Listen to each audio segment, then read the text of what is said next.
Hello everybody, welcome to episode 9 of the Altengrad city. In the last episode, we focused on the square in front of the train station. We built market halls here, did some detailing around the tram intersections, and also prepared some networks for expanding the rest of this area. Today I would like to do some major expansion of the old town. We have 2 tram tracks that need to connect somewhere, so we will build a square around that, we will place some churches, do some detailing, and so on. I think I already talked about this in the previous episode or previous episode, not exactly sure, but this place of the old town, now also when I say old town, I mean the city district. I don't necessarily mean like the old building style as the old town, I just mean the city district. In this shot, just a few seconds earlier, you could have seen where the old town exactly is. There is like a road that defines the shape where the old city walls used to be. I think I built that road like 2 episodes back before I built the train station or something like that. And I was even talking about that's probably where the edges of the entire city used to be, but obviously no longer because the city walls are no longer there. And even when the city walls were there, the city probably expanded past them already.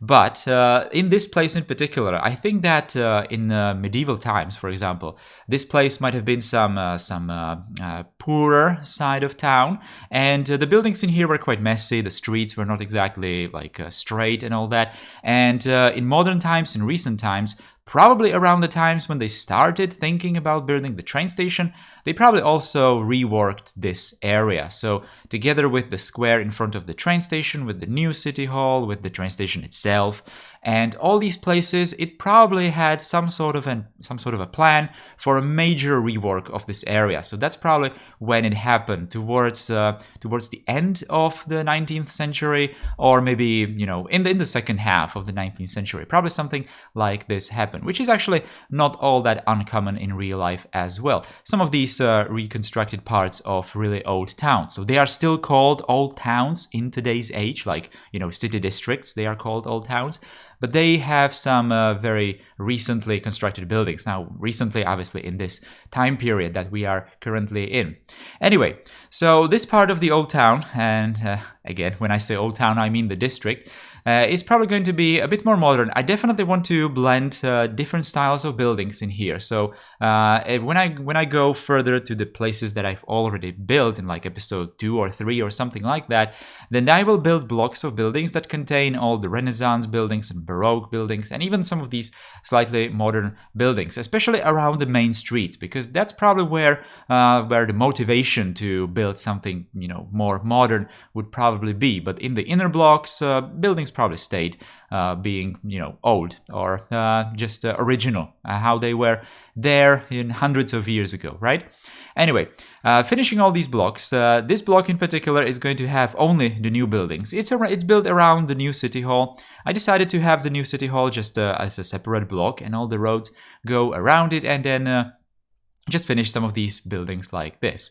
Now, I was trying to build some of these blocks so that they would follow like one particular style, but I just couldn't find enough buildings, like corner buildings and different styles of, well, not different styles, but different kinds of buildings following the same style. So it's looking like a mix of different buildings because, like I said, I just don't have enough buildings to just create like one particular style for one blocks. If I want to obviously not use like one building all the time, which would look not really all that great. So, like I said, these places back in the day were probably not exactly suited, for example, for the trams. Now, the trams in this city, and in any city really, required somewhat orderly streets so that they would not be all that narrow. That's obviously the first point, and containing not that many curves and all those kinds of things. Obviously, ideally for any kind of rail network, you want to have as straight as possible road for it, or path, right? So this road in here going from the old town square probably might have been completely reworked. Some buildings might have stayed, but especially these ones that I'm building over here. But towards the intersections especially, some buildings were probably reworked to fit the place more how it wouldn't be needed in these times for the trams. Now obviously the trams are here for a long time already in this time period, so whatever changes happened to this place probably happened a long time ago anyway. So we are moving more towards the places that just need some filling. I already prepared the roads from the last episode, I think, in this place. So there's going to be just a filling of all these kinds of buildings that I already explained how I'm going to do.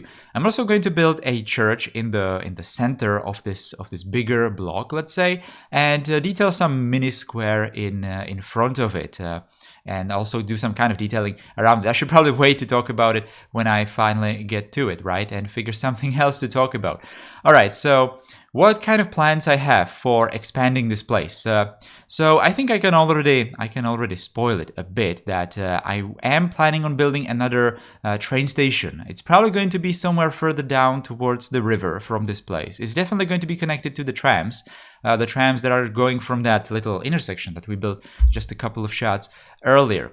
So that's going to be something that I'm kind of struggling with still, because I really want it to be a terminus station, but I can't really find some nice looking buildings. Well, not really nice looking buildings. There are many nice looking buildings in the workshop, just not the train station buildings that I would really like for that particular project. I'm not sure if I'm going to do that in the next episode. I think I probably will, because it just makes sense that we do that next time. Now, after that, we are going to continue and we will do some connections over the water. I was really thinking how that's exactly going to be, because we still need to figure out where the old town or the old parts of the city used to be on the other side of the river. Now, the river is somewhat complicated. We actually have two rivers on this map that are going together right in front of the hill with the castles. So we need to figure out how to cross them, obviously. We already built the modern bridge, but that's not really that big of a deal, because the modern bridge might have been built just about anywhere, because, modern day engineers, or this day and age modern day engineers, were, more than capable of building bridges anywhere, really, with any kind of spans or reasonable spans, but pretty much anywhere. But back in the day, when obviously engineers created arch bridges from stone and all that, they probably picked a very suitable area for that. So some part of the river that was not exactly super wide, and obviously it needs to make sense to also place the bridge where it's going to connect some major paths of that medieval times, right?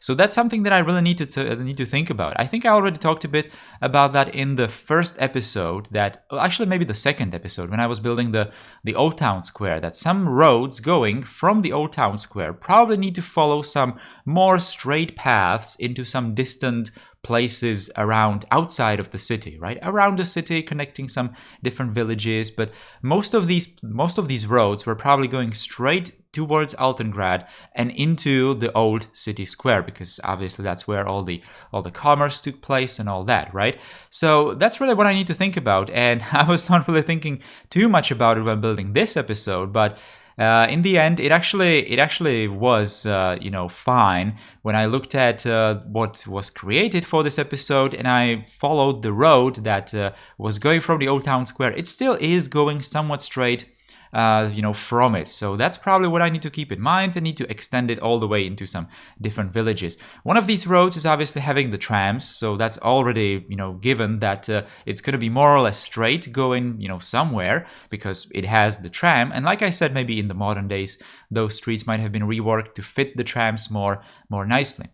Anyway, that's the plans for the future, right? It's just a lot to think about, really, so that the city somewhat makes sense in this regard. And the reason for this, for doing all this, for really thinking about these plans, thinking about these things in advance, is mostly that I really want to have already an idea how things are going to change in the future. I don't really want to build the city just because I really want to have it like this in particular, but I also want to think about, how are things really going to change? Like when I'm building some blocks of buildings, I'm already thinking, what kind of building can I place there when we advance like 50 years into the future? What kind of building is going to fit there? Now, obviously in real life, that's not how it's done. You just build things and then later you're going to decide if you want to rework them or something. But in City Skylines, in these kinds of projects, it's obviously more difficult because I cannot really custom build buildings for some particular blocks, right? I need to already think about how those buildings are going to fit there. So that's really something that I'm thinking about. Especially I thought about it for the previous episode for the market hall. I think I even mentioned it there. And this obviously goes even for the railroads, for roads, for bridges as well. You know, what the bridges are going to be, what kind of roles are they going to fulfill in the future, and how I'm going to change them. And that's all influencing the decisions that I'm making right here when placing the originals of those objects, right? So, you know, it's just a lot of things to think about, but I'm really looking forward. I'm really looking forward when we're going to advance in time, especially into, let's say, 70s or something like that, when some major network, you know, construction is going to happen. And obviously then modern times as well, like early 2000s or something like that. The city is definitely going to see a lot of changes, not necessarily like in the old town. Obviously the city blocks, the old city blocks are pretty much going to stay, but especially some of the networks like railroads, roads, we obviously need to figure out highways, because in this day we don't really have any highways in the city right now. So that's all going to change how the city is going to look like. Probably the outer regions of the city, obviously, but railroads are going to go even into the older parts of the city, so that's also going to change, and we will have to figure it out when we go there. All right, so that were all the plans for the future. Let's finally talk about what's happening on the screen in the time lapses. What am I building? So I decided to build a little square with a big church in here. You can see it on the left side there, actually right side, sorry. And that's where these two streets with the trams are going to meet. Now I decided that it's not going to be like a full intersection of these trams. It's only going to allow the trams to continue towards the river, but it's not going to allow trams to go from the market part of the square into the old town, for example. People can obviously go different ways there, and in the modern days there are probably going to be some bus lines connecting those places maybe, so that's not really a problem. Now, this created a new opportunities for me to create the square more nice, I think, because there's also an elevation difference. I'm not sure if it's all that super obvious, but the road going from the old town square is actually a lot higher than the one going from the bottom, right? You can kind of see that. I did that mini little project with that retaining wall and the stairs there, so that's also telling you that there is some elevation difference there. I really like that tiny little place that I did with those stairs and the retaining walls. It's looking really nice, and I see it all the time in the real life cities. It's mostly done because the road was maybe already there, or maybe it was somewhat weirdly shaped and they just needed to straighten it. So they built it like this on some kind of embankment and put some retaining walls on one side because the buildings were more conveniently placed on flat ground, so that they were not all the way up to the street, right? But they were more like this, so there can be some sudden change in elevation, obviously with the retaining walls and the stairs. So that's just a tiny little detail that I'm kind of glad that I did, though. Anyway, I also need to do many surfaces in here. From the previous episode, the decision to put cobblestone as the default texture for the pavement was really paying off in this episode, because I don't know what I would do. I would not be possible to do this project like I do here, because all these places would probably need to be just concrete, which would not look really great, and some of these shapes on the sidewalks are definitely not very straight, so I would need to I would just go completely crazy if I was doing these decals, cobblestone decals on the sidewalk. So it's definitely nice that we have now the texture there, but like I said, we are probably going to have to struggle with this in the future when I actually do need to place some concrete surfaces, somewhere like industrial areas or just really recently built buildings or something like that. Yeah, I will have to treat it, when we get there finally. So not really a problem right now, but possibly in the future. Anyway, so doing a lot of surfaces in here anyway, but this time it's a lot more comfortable and easier, definitely easier, especially especially when I don't need to convert the decals into procedural objects, and I can just place them how they are, like this, for example. This building was used to be a hospital building, but I converted it into, I think, residential because it spawned way too many ambulances, and that was not really looking all that good. And I really like this building. I really wanted to put some very big building that was, looking like it's some sort of a landmark of the area, or at least the square, and put it, exactly like this. I think it's a nice combination of the old church on the side of the tram road, on the side of the square, really, and some of these recently constructed buildings in here. Like I said, some of these places were probably completely reconstructed, and maybe we are on the edge of the old construction and the new one. So that's probably these buildings that I'm obviously detailing right here, and obviously on the side of the church, that's where they kept the original buildings. They obviously built the church. I don't think anyone would really, destroy a church in those days. Well, even today's days, obviously, no one would really dare destroying a church just because they want to build, something modern there, or trams or something like that. But it just stayed, and obviously the trams and all the roads needed to go around it. What's really nice about the church is that it's slightly curved. The building itself is slightly curved, so it fits perfectly to that little corner of the road. Now, obviously, in real life, it probably was built the other way around. They first built the church, and then they made the road go around it. But I really like it when buildings are fitting these places like that in the game. It's just something different from all the 90-degree corners. So it's nice. Anyway, guys, we are approaching the end of today's episode. I think I recorded quite a lot of cinematics for this one, so you're going to see all these places in quite some detail. And like I said, I'm probably going to think about building the train station for the next episode, a second train station, or maybe we are just going to approach it. I'm not exactly sure how I'm going to treat that place. It's obviously going to be further down this road past the church, the tram road, obviously, so we are still going to see the trams in the next episode as well. We're probably going to see trams in all episodes, let's be real. Alright, so that's all for today's episode. Like I said, thank you guys for watching episode 9 of Altengrad. I hope you liked it. If you did, then you can always put a thumbs up underneath the video. You can share the video with your friends and subscribe to the channel if you're new here.